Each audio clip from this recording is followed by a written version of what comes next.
সাবেক মার্কিন প্রেসিডেন্ট এবং শান্তিতে নোবেলজয়ী জিমি কার্টার মারা গেছেন। মৃত্যুকালে তার বয়স হয়েছিল 100 বছর। তিনি জর্জিয়ার একটি প্রত্যন্ত অঞ্চল থেকে উঠে এসে যুক্তরাষ্ট্রের নেতৃত্ব দিয়েছেন। 1977 সাল থেকে 1981 সাল পর্যন্ত তিনি দেশটির প্রেসিডেন্ট হিসেবে দায়িত্ব পালন করেছেন। সাবেক মার্কিন প্রেসিডেন্টের ফাউন্ডেশনের পক্ষ থেকে এক ঘোষণায় তার মৃত্যুর বিষয়টি নিশ্চিত করা হয়েছে। স্থানীয় সময় রোববার বিকেলে জর্জিয়ার প্লেইনসে নিজ বাড়িতে তার মৃত্যু হয়েছে বলে পরিবারের পক্ষ থেকে নিশ্চিত করা হয়।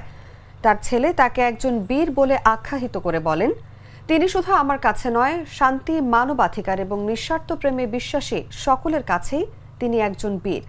জিমি কার্টার দেশটির 39তম প্রেসিডেন্ট হিসেবে দায়িত্ব পালন করেছেন। মার্কিন ইতিহাসে তিনি সবচেয়ে দীর্ঘজীবী প্রেসিডেন্ট ছিলেন।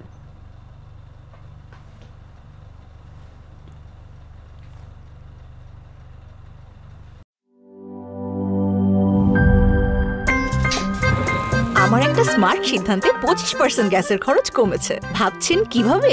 সাধারণ গ্যাস স্টোভ বদলে আমি এনেছি আরএফএল গ্যাস স্টোভ। এর সাইন্টিফিক নজল ও ব্রাস বার্নার ক্যাপ সমানভাবে তাপ ছড়িয়ে রান্না করে দ্রুত। তাই গ্যাসও বাঁচায় 25%, টাকাও বাঁচে 25%। আরএফএল গ্যাস স্টোভ নিরাপদ ও গ্যাস সাশ্রয়ী।